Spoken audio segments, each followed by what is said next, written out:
Dans cette nouvelle vidéo, chers amis passionnés d'astrologie et d'actualité, je voulais vous inviter à faire une pause café, à boire un pot, le pot de l'amitié. Ce sera un pot bien mérité après une année 2020 éprouvante pour tout le monde.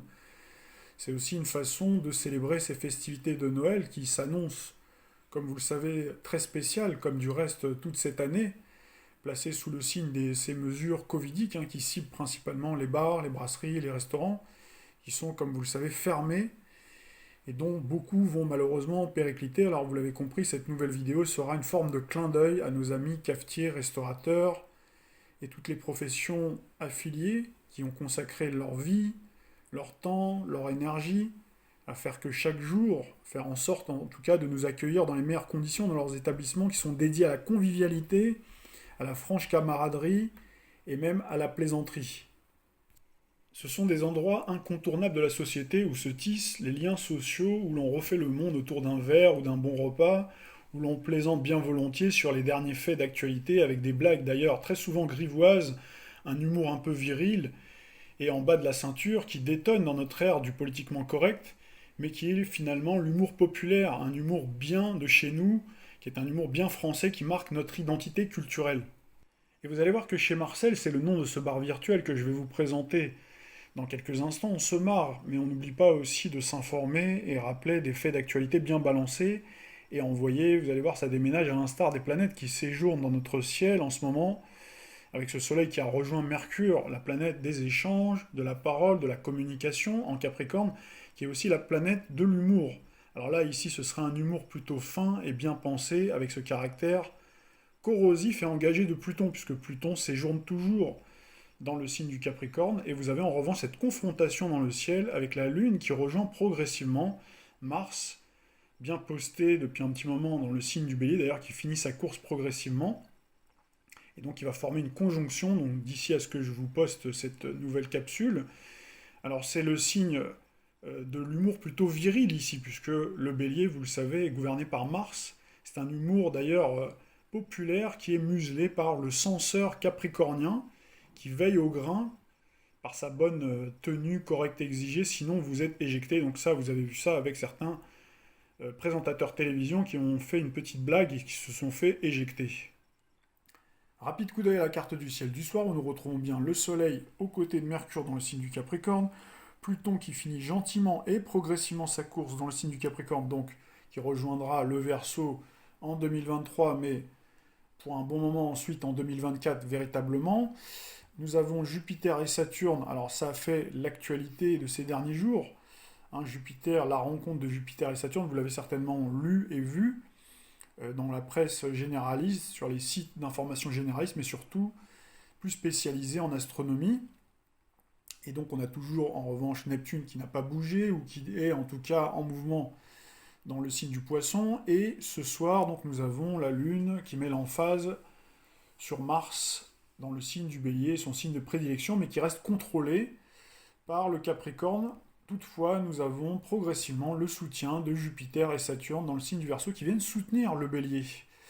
Et le Bélier, donc si on se place dans la configuration du thème de la France de la Ve République, nous retrouvons bien la Lune dans le signe du Bélier autour des 15 degrés. Donc c'est pour ça que je parlais justement de cette identité culturelle. Et quand on parle d'identité, on parle du soleil, et c'est vrai que nous avons un thème, nous, balance. Alors là, vous n'avez pas la carte du ciel du thème fondateur de la France, de la Ve République, mais nous avons le soleil ici, c'est-à-dire que nous avons le soleil dans le signe de la balance et la lune dans le signe du bélier.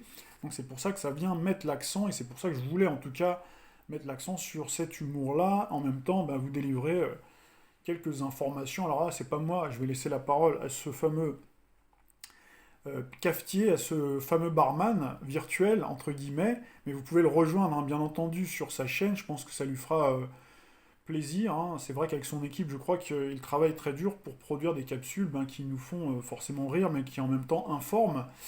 Et donc, sur un ton peut-être un petit peu plus sérieux, donc là, on retrouve en revanche un Jupiter et Saturne. Donc, Jupiter, vous le savez, c'est la planète des politiques. Saturne, c'est la planète de l'autorité. Et nous retrouvons, vous voyez, progressivement la formation dont on avait parlé, donc de cette dissonance à Uranus. Uranus, la planète des urgences notamment, et on retrouve bien, vous voyez, progressivement cet état d'urgence, mais augmenté, renforcé, avec ce délire. Vous voyez, quand on parle du Verseau, c'est un signe effectivement inventif, c'est le signe de l'originalité. Donc c'est le signe normalement de la liberté, mais là, comme on a Uranus, alias Uranus, donc le ciel, donc, qui prend à contre-pied donc la Terre, hein, Saturne, qui symbolise les limites, les limitations, justement le côté, le monde réel, hein, le monde matériel, le pragmatisme. Donc là, on retrouve bien ce côté déjanté, déluré. Donc c'est le côté obscur du Verseau, on aura l'occasion d'y revenir. Donc on a cette réalité inversée dont on a déjà parlé. Et là, on a bien, vous voyez, cette mutation dont on nous parle, notamment au Royaume-Uni. D'ailleurs, le Royaume-Uni est marqué par le Capricorne. Donc c'est pas un hasard, vous voyez, on a ce transit, hein, du Soleil. Donc vous voyez, à quelques heures près, hein, du transit du Soleil et de Mercure dans le signe du Capricorne, donc qui est le signe du thème fondateur du Royaume-Uni. Donc là, je vous renvoie à nos capsules et à nos écrits sur le fameux Brexit Canada Dry, hein. J'avais appelé ça comme ça, ben justement, puisqu'on parlait de boire un verre. Donc là, vous voyez que d'ailleurs, c'est toujours pas acté et que ça tergiverse toujours. Et donc on a toujours, hein, ce côté déluré, et on a surtout donc cet état d'urgence qui se renforce finalement.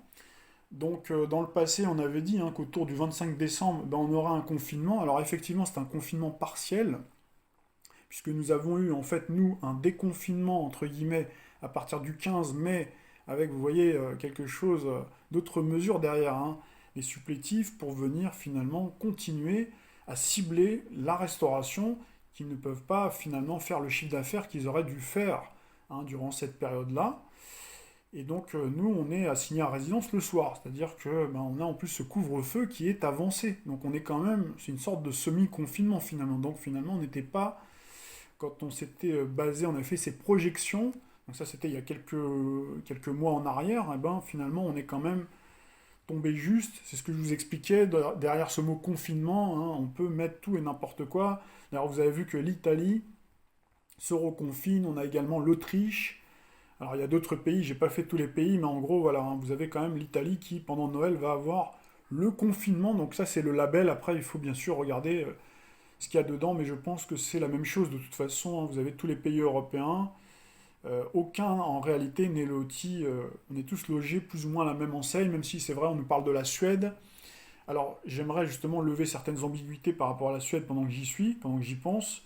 C'est vrai que la Suède a déjà eu son lot, hein, d'expérimentation avec le fameux vaccin à l'époque de H1N1. Donc, il y avait eu déjà un scandale. Donc, c'est pour ça qu'ils se sont dit, bon, ce terrain de jeu-là, on arrête. Vous voyez, c'est comme l'époque, hein, en 2013 à Chypre, hein, ils ont fait une expérience aussi avec une expérience pour prélever de l'argent, hein, donc sur les comptes bancaires. Vous voyez, en fait, chaque pays, c'est un terrain de jeu. À chaque fois, ils font des essais et ils se disent, bon, ça, on a déjà fait quelque chose ici, hein, on va le faire ailleurs. Et puis, vous savez que la France, donc, est vraiment ciblée. La France, l'Europe, l'Union européenne, notamment les pays dits occidentaux, les pays dits, entre guillemets, développés à économie de marché, là où il y a de l'argent à prendre, là où il y a de l'épargne. Quand on parle de l'épargne, c'est bien sûr le taureau, hein, là où il y a de l'épargne, là où il y a encore une classe moyenne. Vous savez que là, on a ce fameux grand reset avec une réunion de Christine Lagarde. Donc ça, c'est prévu d'ailleurs pour le 6 janvier. Vous voyez, comme par hasard, en synchronicité, 6 ou 7 janvier d'ailleurs. Je crois que c'est le 7, il me semble d'ailleurs. Ça correspond bien au 7 dont elle avait parlé en 2014. Elle avait fait tout un cours de numérologie sur le 7. Et vous voyez, on retombe sur nos pieds, puisque à ce moment-là, nous aurons le transit de Mars. Hein, ce jour-là, le 6, 7 à un jour près, hein, nous aurons le transit de Mars dans le signe du Taureau. Hein, donc là, on va bien avoir justement la mise en lumière d'Uranus. Uranus, maître du Verseau. Et le Verseau, vous savez que c'est le signe du virtuel, des devises numériques et de cette fameuse réinitialisation. Quand on parle de réinitialisation, on appuie sur un bouton d'ordinateur pour réinitialiser, hein, donc pour faire un reset quelque part, hein.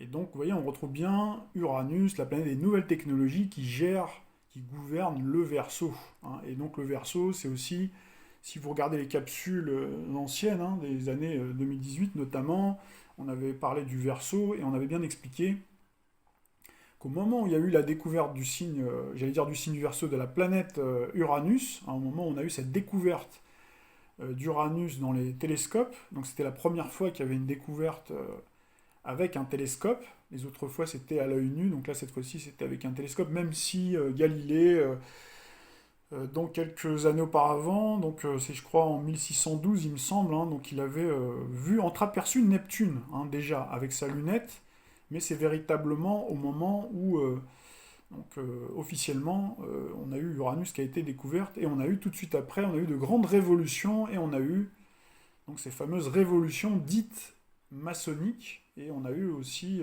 la guillotine, on a eu la fin de l'absolutisme notamment en 1789, où nous avions Pluton dans le signe du Verseau.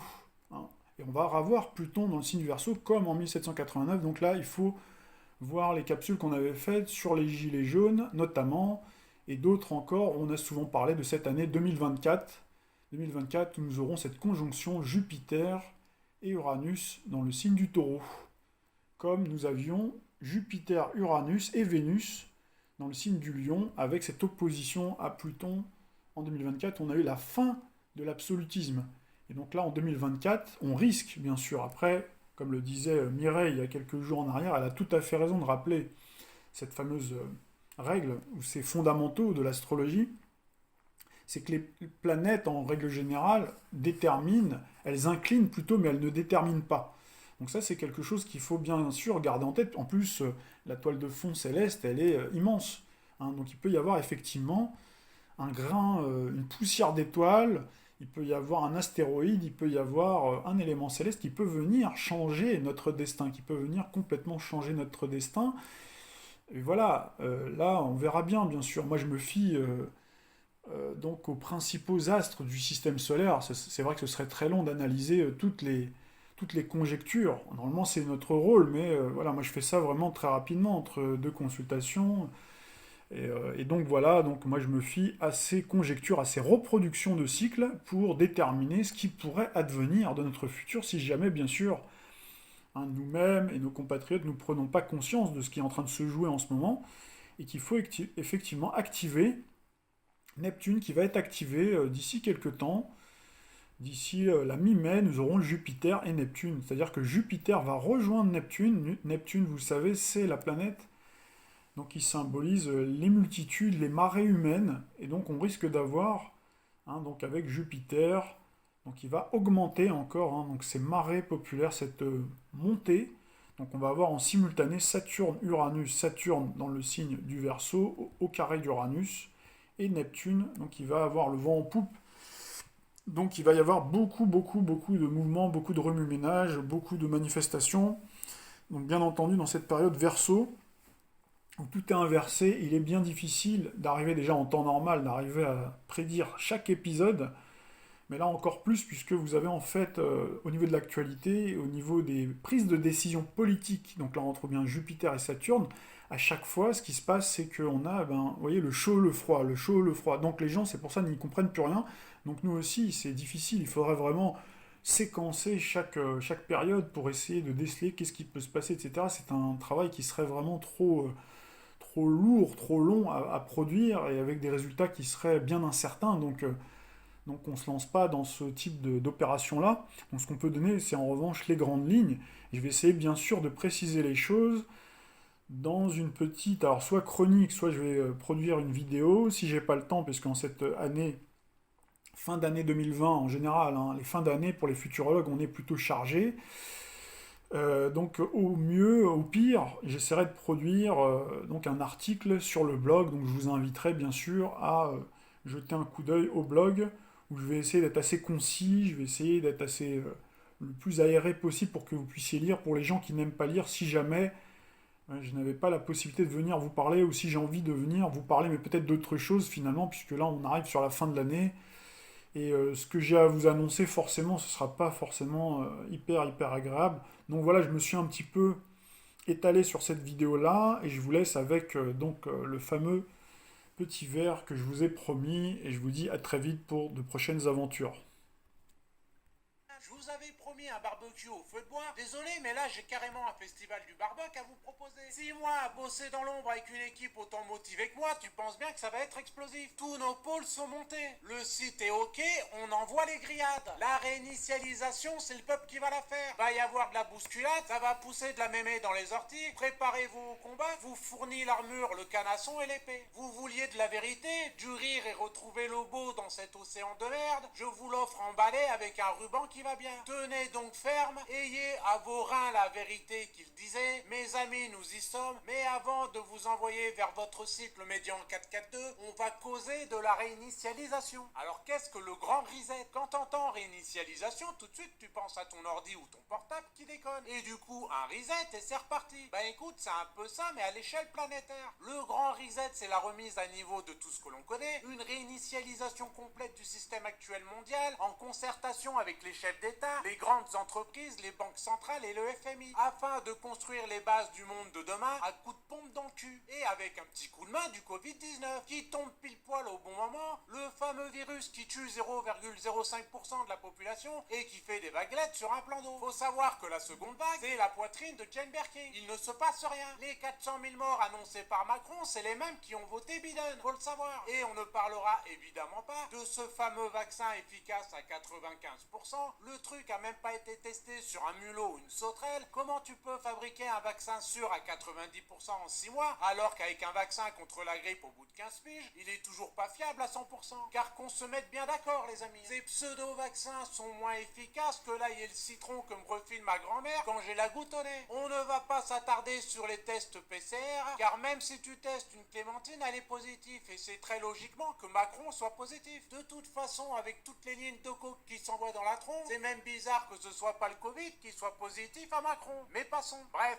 on va creuser un peu ce grand reset, et on va le faire sans être complotiste, puisque tout est écrit dans le livre de Klaus Schwab. C'est le fondateur du World Economic Forum. Si tu veux, Klaus, c'est le papounet de la réinitialisation, et crois-moi bien qu'il mérite sa petite moustache, le bonhomme. Il a écrit un bouquin avec comme titre, écoutez bien, Covid-19 de petits points, The Great Reset. À ce niveau-là, mon complotisme a fait une dépression. T'es passé par les événements, 3 tentatives de suicide. Avec un titre comme ça, c'est chômage à temps plein pour tous les complotistes du monde. Ça veut dire quoi? On sert plus à rien, c'est ça? Après nous avoir traités de complotistes ces 15 dernières années, vous sortez à découvert tranquillement. Un peu de mystère, bordel. On veut de l'Illuminati, de l'œil d'Horus et du reptilien. Faites-nous rêver, les gars. La pandémie nous offre une chance. Elle représente une fenêtre d'opportunité rare mais étroite pour réfléchir, réinventer et réinitialiser le monde. Signé Klaus Schwab. Bref, je te raconte l'histoire de cette vidéo. Opération, je raconte ma life. Tu vois, je suis chez moi tranquille à boire mon jus d'orange entre 2 tartines de beurre, et voilà Madame Marcel qui me ramène une enveloppe. Donc j'ouvre et découvre Faits et Documents. Si tu veux, Faits et Documents, c'est la bible de l'information. Bref, et en soupesant l'enveloppe, je me dis qu'il y a du monde dedans. Et jackpot, il y a 3 livrets concernant le grand reset. Et on y trouve à l'intérieur toutes les citations du bouquin de Clo-Clo. Et je vais me faire un plaisir de vous en livrer quelques-unes. Et croyez-moi bien qu'à ce niveau, ça va être difficile de nous traiter de complotistes. Beaucoup d'entre vous se demandent quand les choses reviendront à la normale. La réponse est courte. Jamais. Il y aura une ère avant le coronavirus et après le coronavirus. Donc la première question qu'on se pose, et c'est ce que mon pote Bernard m'a balancé pas plus tard qu'il y a 3 jours, t'es bien gentil mon bon Marcel, mais la preuve que le virus est mortel, c'est qu'il ne viendrait pas à l'idée des politiques de confiner au point que les emplois disparaissent, que les gens soient au chômage avec toutes les répercussions que cela entraînera. Faut avouer que la question tient la route. Quel est l'intérêt de tout ça? C'est quoi le mobile du crime? De vouloir faire disparaître la classe moyenne et les PME? Quel est le but de ce sacrifice? Jusqu'à 86% des emplois dans la restauration, 75% des emplois dans le commerce de détail et 59% des emplois dans le divertissement pourraient être automatisés d'ici 2035. Jusqu'à 75% des restaurants indépendants pourraient ne pas survivre au verrouillage et aux mesures de distanciation sociale ultérieures. Aucune industrie ou entreprise ne sera épargnée. Le but de ce sacrifice est de faire payer au petit peuple l'incompétence des banques. À bout de souffle. On ne pourra pas accuser les banques de l'écroulement qui va venir, puisqu'ils se cacheront derrière le Covid comme seul coupable. Et je rappelle que le mal engendre le mal et qu'il s'en nourrit. Donc quand vous tuez le restaurant du coin, vous tuez aussi le lieu de rencontre. Pareil au théâtre, à la salle de sport ou en boîte de nuit. Derrière l'élimination pure et simple de la classe moyenne des PME, ce sont aussi les lieux de rencontre qui disparaissent. De quoi éloigner les hommes les uns des autres. Les technologies d'automatisation sont particulièrement bien adaptées à un monde dans lequel les êtres humains ne peuvent pas trop s'approcher les uns des autres. Les mesures de distanciation sociale et physique risquent de persister après la disparition de la pandémie elle-même, justifiant la décision de nombreuses entreprises de différents secteurs d'accélérer l'automatisation. Ils ont déjà tout prévu, les mecs. Le message est de dire clairement à la classe moyenne, aux PME, nous n'avons plus besoin de vous, puisque les GAFA feront le boulot et qu'à terme, la robotisation remplacera les employés. C'est la 4e révolution industrielle. Donc, on va vous donner un pécule pour que vous puissiez continuer à vivre, à condition de vous faire vacciner, d'accepter de vous soumettre et surtout de nous soumettre votre vie privée. Au cours des mois et des années à venir, le compromis entre les avantages pour la santé publique et la perte de la vie privée sera soigneusement pesé, devenant le sujet de nombreuses conversations et de débats animés. La plupart des gens craignant le danger du Covid-19 se demanderont: n'est-il pas insensé de ne pas tirer parti de la puissance de la technologie pour venir à notre secours lorsque nous sommes victimes d'une épidémie et que nous sommes confrontés à une sorte de situation de vie ou de mort? Ils seront alors disposés à renoncer à une grande partie de leur vie privée et conviendront que dans de telles circonstances, le pouvoir public peut légitimement passer outre les droits individuels. L'endiguement de pandémie de coronavirus nécessitera un réseau de surveillance mondiale. Elle est pas belle celle-là, tu l'as pas vu venir, hein? Et c'est là que le système est diabolique, puisqu'au-delà de vous traiter comme de la merde, ils feront de vous des esclaves par obligation, puisque pour avoir droit au revenu universel, si vous voulez prendre l'avion, aller au cinéma, travailler, il vous faudra ce passeport vaccinal obligatoire. Système qui fonctionne déjà en Israël. Ce n'est pas de la science-fiction ce que je vous raconte, c'est réel. C'est ce que nous rappelle Christophe Barbier dans sa vidéo pour obliger ceux qui n'en veulent pas. Il dit: pour les complotistes, puisqu'apparemment ceux qui ne veulent pas se faire vacciner sont des complotistes, il faut être plus malin. Si vous n'êtes pas vacciné, vous ne pourrez plus aller au restaurant, aller au théâtre ou prendre l'avion. Il faudra avoir un certificat de vaccination comme un laissez-passer pour être dans la société. Mais ça ne s'arrête pas là, car le but ultime, c'est de rentrer chez vous. La destruction de la famille. La famille étant le lieu de la gratuité, de l'amour, du partage. C'est le seul endroit où on est encore libre, les gars. Donc ils vont tenter d'entrer. C'est pour cela qu'ils demandent même de porter des masques dans la maison, comme nous l'explique Rémi Salomon sur France Info. On peut aller chez mamie et papy à Noël, mais on ne mange pas avec eux. On coupe la bûche en deux, ils vont manger dans la cuisine et nous dans le salon. Comme avec ton clébard en fait. Tu prends les vioques, tu les mets dans la cuisine avec la gamelle et hop, joyeux Noël. Rappelez-vous de ce que disait le directeur exécutif de l'OMS, Dr Michael Ryan, qui menaçait les parents de retirer les enfants du foyer s'ils avaient le coronavirus. Et ce que disait aussi Jacques Attali. À cette époque, ça n'a pas fonctionné et c'est encore difficilement applicable aujourd'hui, mais c'est un travail au corps. Les mecs pensent à long terme. C'est pas pour rien que l'homme est considéré comme l'enculé de l'humanité depuis plus de 50 ans. Traité de macho par les féministes hystériques qui lui pissent dessus sans arrêt sur tous les plateaux TV. Puisque chez ce macho viril, tu ne peux pas rentrer chez lui et lui prendre ses gosses sans prendre de torgnoles dans les dents. Parce que même si Madame Marcel gère la clé de bras, ça tape à la porte, c'est moi qui ouvre. Pendant ce temps, Madame fabrique les cordes et le poison. C'est un travail d'équipe, hein, on se complète les amis. Dernière chose, et pas des plus drôles, que vont être les conséquences de tout ça? C'est pas simple à dire, mais il est clair que le suicide va exploser. Tout comme les divorces, les addictions, les dépressions, etc. Je pense que nous arrivons au summum de la saloperie. Dans le nord-est de Paris, à cause du confinement, on constate un doublement des tentatives de suicide chez les mineurs de moins de 15 ans par rapport à l'année dernière. Le professeur Richard Delorme, qui dirige le service de psychiatrie de l'enfant et de l'adolescent de Robert Debré, a adressé un message d'alerte à l'agence régionale de santé et aux autorités sanitaires. Les tentatives de suicide chez les jeunes de moins de 15 ans enregistrées dans son établissement en septembre-octobre ont doublé par rapport à la même période en 2019, passant de 20 à 40. Les relevés d'idées suicidaires ont augmenté de plus de 100%. Et cette tendance se poursuit en novembre. Aucun de nos adolescents ne meurt du Covid-19. Ils mourront suicidés des conséquences du confinement et ceux qui meurent du Covid ont en moyenne 80 balais et traînent un cancer en phase terminale. Nous sommes face à l'une des saloperies les plus énormes depuis que le monde est monde. Nous mettons face aux adolescents et aux travailleurs un ennemi invisible qui les pousse par la fenêtre. Pour beaucoup, une explosion de problèmes mentaux s'est produite au cours des derniers mois de la pandémie et continueront de progresser dans l'ère post-pandémique. Certains survivront à la tempête, mais pour certaines personnes, un diagnostic de dépression et d'anxiété pourrait dégénérer en un épisode clinique aigu. Donc ils sont très bien au courant de tout ça. Bon, comme je te l'avais dit, c'était pas le côté le plus sympa. Mais quand t'as la vérité dans la gueule, tu peux y remédier. Car contrairement à ce qu'on pense, rien n'est écrit d'avance, hein, tout est jouable. N'oubliez pas que l'équipe d'en face joue la carte de la guerre psychologique. Donc, si nous sommes dépressifs, suicidaires, isolés, on est foutus. Mais si nous allons à l'encontre de ce qu'ils nous préparent, il y a moyen de retourner la situation et de les confiner en tôle entre Patrice Allègre et Guy Georges.